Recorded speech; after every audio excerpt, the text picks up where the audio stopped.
अस्सलाम वालेकुम स्टूडेंट्स, कैसे हैं आप सब। उम्मीद है खैरियत से होंगे। अच्छा जी, लास्ट वीडियो के अंदर मैंने एक्सरसाइज 15.3 के जो थे क्वेश्चन नंबर 7 तक अपलोड कर दिए थे। आज हम स्टार्ट करेंगे क्वेश्चन नंबर 8 से, जिसके अंदर है the parabolas x is equal to y square minus 1 and x is equal to 2y square minus 2। इन दोनों को हम लोगों ने क्या करना है, प्लॉट भी करना और इनका क्या करना है, area of the double integral भी क्या करना है, कैलकुलेट करना है। सबसे पहली बात तो हम लोगों को इसके area of the double integral का जो फॉर्मूला होता है ना, वो हमें पता होना चाहिए। वो लास्ट वीडियोज़ के अंदर भी मैंने बताया हुआ है। तो एरिया इज इक्वल, ये हमारे पास डबल इंटीग्रल होता है, रीजन होता है, और यहाँ पे हमारे पास डी ए होता है।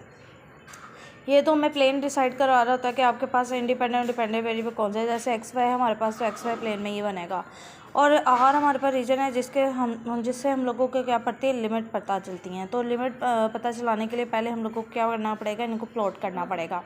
तो x is equal y square minus 1 और x is equal 2y square minus 2 के पहले मैंने क्या किया, प्लॉटिंग की है। मैंने y की डिफरेंट वैल्यूज़ ली हैं और उसके करस्पॉन्डिंग x के मेरे पास आंसर आते गए हैं।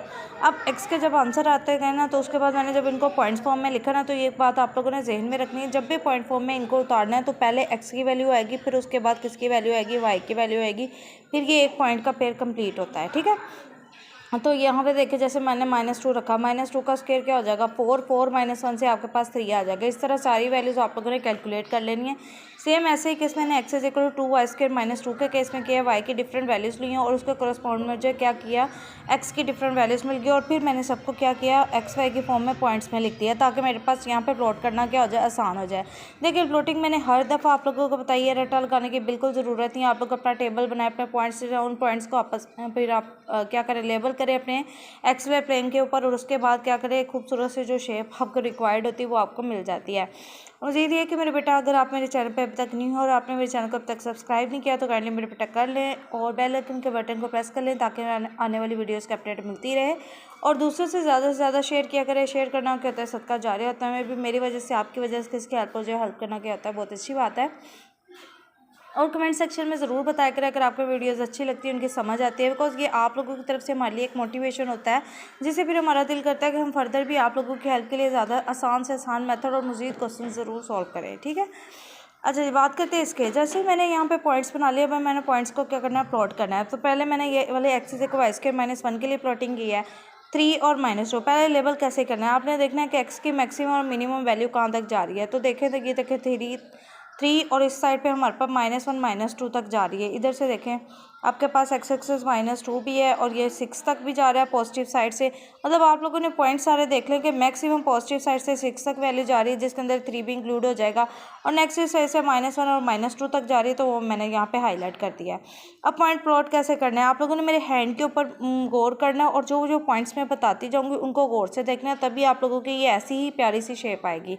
देखिए, एक्स एक्सिस पे 3 और वाई एक्सिस पे -2, एक्स एक्सिस पे 3 और वाई एक्सिस पे -2, इसके बिल्कुल सामने मैंने ये एक पॉइंट प्लॉट किया है। ठीक हो गया। उसके बाद एक्स एक्सिस 0 और वाई एक्सिस -1, एक्स एक्सिस 0 और वाई एक्सिस -1, ये सेकंड पॉइंट है। ये मेरे हैंड पे आप लोग गौर करें तो ये वाली लाइन मैंने ज्वाइन करती, यहाँ तक अभी पहुँचे हैं। ठीक है, फिर एक्स एक्सिस से -1 और वाई एक्सिस से 0, एक्स एक्सिस का -1 और वाई एक्सिस 0, मतलब जब वाई 0 और एक्स की कोई वैल्यू होती है ना, तो बिल्कुल एक्स एक्सिस के ऊपर वो पॉइंट बनता है। तो अब देखिए, अगर गौर करिएगा मैंने हैंड की मूवमेंट पे, ये वाला पॉइंट ज्वाइन करने के बाद मैं इस पॉइंट पे गई हूँ। ठीक हो गया। देन उसके बाद एक्स एक्सिस पे 0 और वाई एक्सिस पे 1, ये वाला मेरा पॉइंट आ गया। एक्स एक्सिस से 3 और वाई एक्सिस से 2, ये वाला पॉइंट। तो आप लोगों ने दोबारा देखना है हैंड की मूवमेंट पे, ये पॉइंट ज्वाइन करते हुए मैंने इधर को लेके गई हूँ। ठीक हो गया। ये वाली डायग्राम है जो एक्स इज इक्वल टू आपके पास वाई स्क्वायर -1 की आई है। सेम ऐसे ही मैंने इनकी प्लॉटिंग की है, एक्स एक्सिस पे 6 और वाई एक्सिस पे -2, एक्स एक्सिस पे 6 और वाई एक्सिस पे -2, इससे सीधा यहाँ पे ये वाला पॉइंट आ गया है। ठीक है, एक्स एक्सिस 0 और वाई एक्सिस पे -1, तो ये आपके पास ये वाला पॉइंट आ जाए, मतलब ये दोनों का कॉमन रीजन में आ रहा है पॉइंट। देन उसके बाद एक्स एक्सिस पे -2 और वाई एक्सिस पे 0, एक्स एक्सिस पे -2 और वाई एक्सिस इस पे क्या होता है 0। तो अब मेरे हैंड की मूवमेंट पे देखना है कि अब मैंने प्लॉट करते हुए मैंने किन किन पॉइंट्स को ज्वाइन किया, इसको ज्वाइन करते हुए मैं इधर लेके आई हूँ। ठीक है, अब उसके बाद एक्स एक्सिस पे 0, वाई एक्सिस पे 1, फिर यहाँ से प्लॉट करते करते इस तरफ मूव किया। ठीक हो, अब एक्स एक्सिस पे 6 और वाई एक्सिस, हाँ, एक्स एक्सिस पे 6, वाई एक्सिस पे 2, तो यहाँ पे ये वाला पॉइंट आ गया। तो मैंने ज्वाइन करते करते, अगर आप लोगों ने गौर करना है, तो मैंने ये वाला पॉइंट यहाँ ले जाके क्या किया, ख़त्म किया। ठीक हो गया। तो अब दोबारा मैं आप लोगों को इस शेप के ऊपर हाईलाइट करते हुए बताती हूँ। यहाँ से मूवमेंट हुई है और इस तरफ ये ज्वाइनिंग करते करते ये वाला पैराबोला एक शेप में नहीं है। अब हम लोगों ने देखा जहाँ पे दोनों पैराबोला ने आपस में इंटरसेक्ट किया वो हमारे पास क्या आ जाएगा, इन दोनों का वो जो हमारे पास रिक्वायर्ड बाउंड्री रीजन आएगा वो आ जाएगा। इसको देखते हुए हम लोगों ने एरिया डबल इंटीग्रल का क्या करना ना, कैलकुलेट कर लेना है। अब देखें आप लोगों ने सबसे पहले लिमिट डिसाइड करनी है, तो ये पहले मैंने dx और dy, अच्छा स्टार्ट में जब हम लोगों ने ये एक्सरसाइज स्टार्ट की थी तो हमारे पास दो ऑप्शन थे, dy पहले रखते हैं dx रखते हैं। तो ये हर डायग्राम के लिए सूटेबल नहीं था कि आप लोग अपनी मर्ज़ी से करें, हमें अपने क्वेश्चन के अकॉर्डिंग भी चलना पड़ता है। जैसे यहाँ पे dy को बाद में और dx को पहले रखना ज़्यादा ईजी है, क्योंकि देखिए हम लोगों के पास आउटर लिमिट जो होनी चाहिए वो हमेशा कॉन्स्टेंट होनी चाहिए, और जो इनर हमारे पास इंटेग्रल की लिमिट्स होती हैं वो चाहे वेरिएबल भी हो जाए। तो गौर करें आपके पास एक्स के लिए दोनों केसेस में क्वेश्चन से ही हिंट मिल रहा है कि दोनों केसेस में आपके पास वेरिएबल के फॉर्म में इसके क्वेश्चन गिवन है, और वाई को हम लोग आसानी से अपनी प्लॉटिंग से क्या कर सकते हैं, ले सकते हैं। तो मतलब एक्स की एक वैल्यू हमारे पास कहाँ से है, 2y² - 2 से y² - 1 तक जा रही है। ये देखिए 2y² - 1 यहाँ से यहाँ तक, ठीक हो गया। तो ये आप लोगों ने अब ये कहेंगे कि मैडम आपको कैसे पता चले, इसको पहले रखें बाद में, आप अपने प्लॉट से देखें। अगर हम यहाँ से डाउनवर्ड से अपवर्ड की तरफ मूव करें तो पहले आपके पास कौन सी लाइन है, 2y² - 2, उसके बाद आ रहा है y² - 1, ठीक है। उसके बाद वाई एक्सिस के जो हमारे पास मैक्सिमम लिमिट देखें -1 से 1 तक जा रही है, जहाँ पे ये दोनों पॉइंट दोनों के क्या कर रहे हैं, कट कर इस इनके इंटरसेक्शन में आ रहे हैं। तो जैसे ही हमारी लिमिट डिसाइड हो जाती है फिर हम लोगों ने क्या करना होता है, इंटीग्रेट करना होता है। पहले हम लोगों ने एक्स की रिस्पेक्ट से करना है, तो अगर हमारे पास यहाँ पे कुछ नहीं है तो सिंपल 1 पड़ा होता है, तो 1 कांस्टेंट की जब हम लोग एक्स के रिस्पेक्ट से इंटीग्रेशन करें तो एक्स जनरेट हो जाएगा, और लिमिट्स हमारे पास जा रही होंगे 2y² - 2 से y² - 1 तक। अपर लिमिट पहले अप्लाई करेंगे y² - 1 माइनस फिर मैंने पेरेंथेसिस यूज़ किया लोअर लिमिट अप्लाई करने के लिए, ठीक है, ताकि ये वाले साइन अगर चेंज होते हों तो हो जाए, ठीक है। तो यहाँ पे सिंप्लीफाई करने के बाद मेरे पास ये फॉर्म बनी। अब मेरे पास एक लिमिट रह गई है -1 से 1 तक की। अब मैं दोबारा से इसको y के रिस्पेक्ट से क्या करूँगी, इंटीग्रेट करूँगी। तो यहाँ पे क्या करेंगे, y की पावर में एक ऐड और उसी से डिवाइड, और ये वाला सिंपल 1 की y के रिस्पेक्ट से इंटीग्रेशन से y जनरेट हो जाएगा। फिर हम लोगों ने लिमिट्स अप्लाई करनी है, पहले अपर लिमिट अप्लाई की, फिर मैंने माइनस का साइन लगाया, पेरेंथेसिस की, फिर मैंने लोअर लिमिट अप्लाई की। सिंप्लीफाई करने के बाद आपके पास आंसर आ जाएगी 4/3। बात करते हैं इसे नेक्स्ट क्वेश्चन की। नेक्स्ट क्वेश्चन हमारे पास आ गया है जी क्वेश्चन नंबर 9। क्वेश्चन नंबर 9 के अंदर हमारे पास है द लाइन्स y = x और y = x/3 एंड y = 2, ठीक है। हमारे पास ये 3 लाइन्स है। अब इनको देखते हुए हम लोगों ने क्या करनी है, अपनी प्लॉटिंग करनी है। सबसे पहला काम तो आप लोगों ने प्लॉट करना है, ताकि आप लोगों की लिमिट डिसाइड करना क्या हो जाए, आसान हो जाए। और यहाँ पे y = x के लिए मैंने क्या किया, x की डिफरेंट वैल्यूज़ लिए, उसके करस्पॉन्ड मुझे y के आंसर मिलते रहे, और इनसे मैंने क्या कर लिया है, वो पॉइंट फॉर्म में इनको रख लिया। आप इनको कुछ नेगेटिव पॉइंट्स भी ले सकते हैं, ये ज़रूरी नहीं है, ठीक है, कि आप ना लें, आप लें, ठीक है, उसके अकॉर्डिंग। लेकिन हम लोगों ने मोस्टली आप लोगों ने देखा होगा कि हम लोग जो रीजन ले रहे होते हैं फर्स्ट क्वाड्रेंट के अंदर ही ले रहे होते हैं, तो इससे भी कोई मसला नहीं। आप लोगों ने सिंपल क्या करना है, पहले टेबल ड्रॉ करने हैं और टेबल से पॉइंट्स बना ले, और उनके बाद उनको क्या करना है, ज्वाइन करना है। ऑटोमेटिकली आप लोगों के पास जो रिक्वायर्ड आप लोगों की शेप होगी इंशाल्लाह आपको मिल जाएगी, ठीक है। y = x/3 के केस में भी आप लोगों ने x की डिफरेंट वैल्यूज़ लेनी है और यहाँ पे पुट करते जाना और डिफरेंट आंसर आते जाएंगे। कैलकुलेटर आप सबके पास मौजूद है, आराम से क्या करेंगे, x के पहले 0 पुट करेंगे तो आंसर 0 रहेगा, 1 पुट करेंगे तो 1/3 को जब आप कैलकुलेटर से करेंगे तो 0.3 आंसर आएगा। इसलिए ये सारे पॉइंट्स भी आप लोगों को मिल जाएंगे। लिखते हुए दोबारा रिवाइज करवा देते हैं, पहले x का पॉइंट फिर y का पॉइंट लिखेंगे, तभी एक पेयर कंप्लीट होता है और पॉइंट बनता है। उसके बाद आप लोगों ने क्या करनी है, इसकी प्लॉटिंग करनी है। प्लॉटिंग करते हुए आप लोगों ने लेवल देखना है कि x एक्सिस की मैक्सिमम वैल्यू देखे 3 तक जा रही है, और आप लोगों के पास क्या नाम है, y एक्सिस की मैक्सिमम वैल्यू कहाँ तक जा रही है, वो इनको देखते हुए आप लोगों ने डिसाइड कर लेनी है, ठीक है। जैसे वो डिसाइड होंगी, जैसे ये देखें y एक्सिस पे हमारे पास 0.3 0.6 यहाँ पे भी वैल्यूज है, 0.3 0.6 मतलब 1 0 और 1 के बिटवीन ये वैल्यूज़ लाई करती है। तो मैंने ये रैंडम से 1-2 पॉइंट हाईलाइट करके आया, ये यहाँ पे लाई करते हैं। आप प्रॉपर अगर स्केलिंग करना चाहते हैं तो आप ऐसे भी कर सकते हैं, ठीक है। अब इनिशियली इसका 0 0 ओरिजिन से स्टार्ट हो रहा है, उसके बाद 1 1 पॉइंट है, x एक्सिस से 1 और y एक्सिस से भी 1। तो आप लोगों ने मेरे हैंड पे गौर करना है, मैंने अब ये पॉइंट हाईलाइट किया है, x एक्सिस से 2 y एक्सिस से भी 2, तो नेक्स्ट मैंने ये वाला पॉइंट हाईलाइट किया है। इस तरह करते करते मैंने इसको क्या कर दिया, ज्वाइन कर दिया, मेरे पास ये वाली लाइन आ गई y = x के लिए। अब ये सेकंड वाली लाइन जो मेरे पास है y = x/3 के लिए, तो इनिशियली इसका भी 0 0 ओरिजिन ही है, उसके बाद x एक्सिस से 1 और y एक्सिस से 0.3, x एक्सिस और y एक्सिस से 0.3। एक्स एक्सिस से 2, वाई एक्सिस से 0.6, इस तरह ये मैंने किया और इनको क्या कर देना, आपस में ज्वाइन कर देना है, ठीक है, इन सारे पॉइंट्स को। देन ये आपके पास एक और था y इक्वल टू, मतलब वाई एक्सिस को 2 पॉइंट पे कट करती है एक हॉरिजॉन्टल लाइन। इन तीनों लाइंस का जो कंबाइंड रीजन आ रहा है ना, वो ये वाला आ रहा है, जिसको हम देखते हुए अपने क्या करेंगे, लिमिट डिसाइड करेंगे रीजन्स के। तो सबसे पहले हम लोगों ने क्या करना है, आप देखिए इस दफ़ा हमारे पास y इक्वल टू और y इक्वल टू x/3 दिया हुआ है, तो हम और ये वेरिएबल के फॉर्म में, और एक हमारे पास y इक्वल टू 2 भी है, मतलब y इक्वल टू 2 हमारे पास एक कांस्टेंट वैल्यू भी इसके साथ ही दी हुई है। तो इसलिए हम लोगों ने क्या किया कि y वाले फंक्शन को बाहर रख लिया और x वाले फंक्शन को इनसाइड रखा। कैसे, एक अगर x वाले फंक्शन को इनसाइड रखते हैं तो x is equal to y, मतलब y की लिमिट से लेके यहाँ से अगर x से निकालना हो, x इसी साइड पे रहने जाएंगे, 3 और y से जाकर मल्टीप्लाई हो गया, आपके पास क्या रह जाएगा, x is equal to 3y बन जाएगा। तो लिमिट आपके कहाँ से कहाँ तक चले, y से 3y तक चली जाएगी, ठीक है, y से 3y तक चलेगी। और y एक्सिस की लिमिट जो हमारे पास 0 से कहाँ तक जाएंगी, 2 तक जाएंगी। देन उसके बाद हम लोगों ने सिंपल वही इंटीग्रेशन वाले स्टेप्स इस पे करने हैं। 1 है तो x के रिस्पेक्ट से इंटीग्रेट करते हैं, x जनरेट हो जाएगा, upper limit minus lower limit. Then उसके बाद y की फॉर्म में पूरा फंक्शन आ गया, y के रिस्पेक्ट से इंटीग्रेट करेंगे, उसके बाद अपर माइनस लोअर लिमिट इसके ऊपर लगानी है और हमारे पास फाइनल आंसर आ जाएगा 4।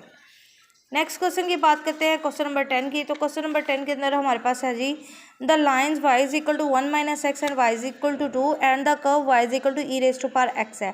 अभी एक्सपोनेंट फंक्शन का ग्राफ मैंने पहले भी आप लोगों को सिखाया, इससे प्रीवियस जो हमारे क्वेश्चन नंबर 7 तक जो क्वेश्चन की डिस्कशन थी, लेकिन कोई मसला नहीं, यहाँ पे मैं दोबारा से इसको प्लॉट करना सिखा दूंगी।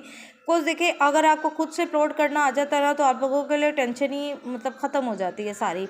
क्या करना है, y इक्वल 1 माइनस एक्स के लिए पहले आप लोगों ने टेबल, और फिर y equal to e raise to power x के लिए टेबल है, मतलब x की डिफरेंट वैल्यूज नेगेटिव पॉजिटिव दोनों लेके, और उसके करस्पॉन्डिंग y के हमारे पास आंसर मिलते जाएंगे। सेम यही स्टेप हम लोगों ने इधर करना है, नेगेटिव और कुछ पॉजिटिव वैल्यू x के लेके उसके करस्पॉन्डिंग आंसर ए की पावर में, मतलब आपने पहले -2 रखना है, तो आपके पास 0.1 आंसर आएगा। कैलकुलेटर आप लोगों के पास मौजूद है, वहाँ पे एक्सपोनेंट फंक्शन का आपको पास डेरिवेटिव सिंबल भी मौजूद होता है, आपने जस्ट वो प्रेस करना है, उसकी पावर है उसके साथ मौजूद होगी। या मोबाइल पे भी अगर आप लोग कर रहे हैं तो बड़ा इजीली आप लोग गूगल पे लिख लेना साइंटिफिक कैलकुलेटर, तो आपके पास खुल जाएगा एक पेज, और वहाँ पे आप लोगों ने आराम से इन चीज़ों को कैलकुलेट कर लेना है।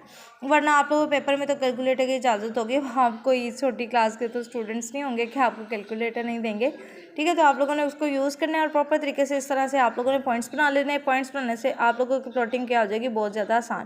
पहले एक्स का पॉइंट, फिर वाई का पॉइंट। अब देखें, वाई एक्सिस और मैक्सिमम मिनिमम जो भी वैल्यूज़ आ रही है वो आप लोगों ने नोट कर लेना, उनके अकॉर्डिंग प्लॉट कर लेना। जैसे ये देखें 7.3 तक जा रहे थे, तो मैंने 7 वाला पॉइंट हाईलाइट कर लिया, और एक्स एक्सिस पे हमारे पास -1 -2 तक और 1 और 2 तक, इस तरह जितनी भी वैल्यूज़ आप लोगों के अपने पॉइंट्स के अकॉर्डिंग जा रही होंगी ना, आप लोगों ने अपने ग्राफ को उसके अकॉर्डिंग क्या करना है, लेबल कर लेना है। पहले तो हम लोग प्लॉट कर लेते हैं y इक्वल टू 2, मतलब y एक्सिस को 2 पॉइंट पे कट करती हुई एक लाइन हॉरिजॉन्टल, ठीक हो गया, ये वाली लाइन हमारी क्लियर हो गई। देन 1 माइनस एक्स के लिए प्लॉट कर देते हैं -2 और 3, एक्स एक्सिस से -2 और y एक्सिस से हमारे पास क्या आ रहा है, y एक्सिस से हमारे पास 3 आ रहा है। तो ये इसके सामने ये वाला पॉइंट मैंने किया हुआ है, आपने मेरे हैंड पे गौर करना है, जो जो पॉइंट मैं हाईलाइट करूँ मतलब उसका ये ग्राफ बन रहा होगा। एक्स एक्सिस से -2, वाई एक्सिस से 3 ये वाला पॉइंट हो गया, एक्स एक्सिस से -1 और वाई एक्सिस से 2 ये वाला पॉइंट हो गया, एक्स एक्सिस 0 और वाई एक्सिस पे 1 ये वाला पॉइंट हो गया। इस तरह ज्वाइन करते करते आपके पास एक स्ट्रेट लाइन इस तरह से चले जाएगी, ठीक है। अब दूसरे हम आपके पास आए y equal to e raise to exponential graph आ जाएगा, -2 और 0.1, एक्स एक्सिस से -2 और वाई एक्सिस से 0.1, तो बिल्कुल इसके सामने -1 और 0.3, इस तरह ये ज्वाइन करते जाएंगे और हमारे पास ये खूबसूरत सी इस तरह की क्या आ जाएगी, शेप आ जाएगी। अब इन सब तीनों लाइंस का, चारों लाइंस का जो कंबाइंड रीजन आ रहा है ना, वो ये वाला आ रहा है। इसको देखते हुए हम लोगों ने अब क्या करना है, प्लॉट करना है। पहले dx और फिर dy ले लिया है। एक्स के लिए लिमिट्स हमारे पास कहाँ से मिल जाएंगी, इधर से हम लोग अगर देख लें एक्स की वैल्यू इधर से निकालना चाहिए, ठीक है। तो हमारे पास क्या निकल आएगी, एक्स एक साइड पे रहने दें, ये एक्स दूसरी साइड पे ले जाएं और 1 में से लाके वाई को माइनस करवा दें, तो एक्स 1 माइनस वाई से लेके ln ऑफ वाई तक जा रही होगी, ठीक हो गया, log ऑफ वाई तक। और दूसरी लिमिट हमारे पास कहाँ से कहाँ तक जा रही है, मैक्सिमम हाइट, ये देखिए 1 से लेके वाई एक्सिस हमारे पास 2 तक जा रहा है, 1 से 2 तक जा रहा है, ठीक हो गया। अब ये y equal to e raise to power x था, इसलिए ln ऑफ y लिखा है, ये मैं थोड़ा सा करके बता दें। y equal to e raise to power x है ना, तो दोनों साइड पे हम लोगों ने क्या कर लेना है, ln ले लेना है। ln और जो e होता है ना, ये एक दूसरे के रेसिप्रोक होते हैं, ठीक है। इन्वर्स होते हैं, तो ई और ln कट के आपके पास सिंपल x रह जाना था और ln ऑफ y आ जाना था। इसलिए मैंने ये सेकंड वाली लिमिट ln ऑफ y लिखी हुई है। इससे नहीं कन्फ्यूज़ होना कि क्वेश्चन में तो हमें गिवन नहीं था, तो हमें ln ऑफ y कहाँ से ले, x की रिस्पेक्ट से लिमिट है तो पहले हमने इससे निकाल लिया, दूसरी यहाँ से बड़ा simply x is equal 1 - y से निकाला है। फिर हम लोगों ने क्या करना है, इसको इंटीग्रेट करना है। इंटीग्रेट करते हुए पहले तो सिंपल 1 की इंटीग्रेशन x की रिस्पेक्ट से x जनरेट करेगी। फिर हम लोगों ने सिंप्लीफाई क्या करना है, पहले अपर लिमिट, फिर उसके बाद क्या करनी है, लोअर लिमिट अप्लाई करनी है। तो इस तरह ln ऑफ y -1 और ये +y बन जाएगा। फिर y के रिस्पेक्ट से जब हम लोग इंटीग्रेट कर रहे होंगे ना, तो आपने ln ऑफ y पे अलग इंटीग्रेशन, फिर 1 की, फिर y की, इस तरह सब पे अलग अलग इंटीग्रेशन लगानी है और सबकी लिमिट 1 से कहाँ तक जा रही होगी, 2 तक जा रही होगी। अच्छा, इन दोनों की तो हमारे पास इंटीग्रेशन बड़ी आसानी से आ जाएगी। मसला आ जाएगा ln of y। ln of y की डायरेक्ट इंटीग्रेशन हमारे पास मौजूद नहीं होती, तो इसलिए हम लोग करेंगे बाई पार्ट्स के फॉर्मूला से।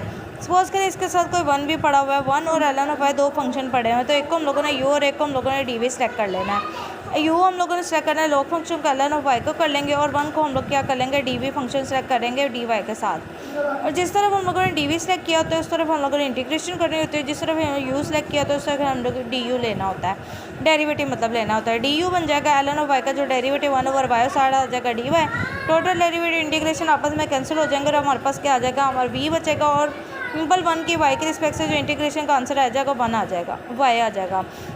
अगर आप लोगों को बाई पार्ट्स का कॉन्सेप्ट वीक है तो आप लोग मेरी प्लेलिस्ट पे जाकर देख सकते हैं, जो आप लोगों को मिल जाएंगी बड़े आसान से। कैलकुलस की प्लेलिस्ट में बाई पार्ट्स के फार्मूला के सारी वीडियोस मिल जाएंगी। तो यहाँ पे मैं ये चीज़ बता देती हूँ, बेसिकली इसका क्या फार्मूला होता है। बाई पार्ट्स का लगाना जब होता है ना, तो हमारे पास होता है u और dv की हमारे पास क्या आ रही होती है, इंटीग्रेशन। इसका आंसर हम लिखते हैं u.v minus integration v du, ठीक है, माइनस वी डी यू अपने पास लिख लेंगे। ये आपके पास बाई पार्ट्स का फॉर्मूला होता है। दो फंक्शन मतलब u और एक डी होता है, जिसको हम लोगों ने इस तरह से सिलेक्ट करना होता है और उसके पास आंसर लिखना होता है u.v minus integration v d u. तो मेरे पास u भी आ चुका है, v भी आ सकता है, डी की वैल्यू भी आ चुकी है। हम लोगों ने जस्ट क्या करना है, इनकी जगह जाकर इंसर्ट कर देना है। जैसे मैंने u.v माइनस इनकी वी डी यू पहले आप लोगों के लिख रख दिए, तक कैसे मैं वैल्यूज़ को इंसर्ट कर रही हूँ। u और v की वैल्यू, u की वैल्यू ln ऑफ y और v की वैल्यू y है, तो y ln ऑफ y बन गया माइनस इंटीग्रेशन v की वैल्यू y और डी यू की वैल्यू 1/y dy है। तो यहाँ से y से कट के आपके पास सिंपल y रह जाएगा। हम लोगों ने अपना मजीद क्या करना है, इसको क्या करना है, सिंपलीफाई। सिंपल y नहीं रह जाएगा, 1 रह जाएगा और 1 के y के स्पेस से इंटीग्रेशन से y आ जाएगा। यहाँ से एक स्टेप मैंने थोड़ा सा ट्रैक किया, क्योंकि जब देखें आप लोग बहुत ज़्यादा जब यूज टू हो जाता है ना इन चीज़ों को, तो फिर आप लोग आसानी से अगर कोई स्टेप ट्रैक भी करना चाहते हैं कर सकते हैं, इससे कोई इशू नहीं है, ठीक है। तो उसके बाद मैंने इन दोनों की भी इंटीग्रेशन का जो आंसर है वो लिख के, उसके बाद अपर माइनस लोअर लिमिट इनके पास ऊपर अप्लाई करने के बाद फाइनल आंसर जो निकाला है 2 ln ऑफ 2 माइनस 1/2 निकाला हुआ है। आप लोगों ने इसे सॉल्व करना है, मुझे कमेंट सेक्शन में ज़रूर बताना है कि आप लोगों का भी यही आंसर आ रहा है जो मेरे इस क्वेश्चन नंबर 10 का आ रहा है, ठीक है। और वीडियो को पॉज करके इसको क्या कर लीजिएगा, नोट कर लीजिएगा, ताकि जब आप भी सॉल्व कर रहे हो तो आप लोगों को पता चल जाए। वीडियो कंप्लीट वॉच करने से देखें बेटा फ़ायदा क्या होता है। फ़ायदा ये होता है कि आप लोगों के हर क्वेश्चन जो एक दूसरे के साथ इंटरलिंक होते हैं ना, फिर जब आप लोग उनको समझने के बाद एक आध क्वेश्चन खुद ट्राई करते हैं ना, तो आप में कॉन्फिडेंस डेवलप हो जाता है, ठीक है।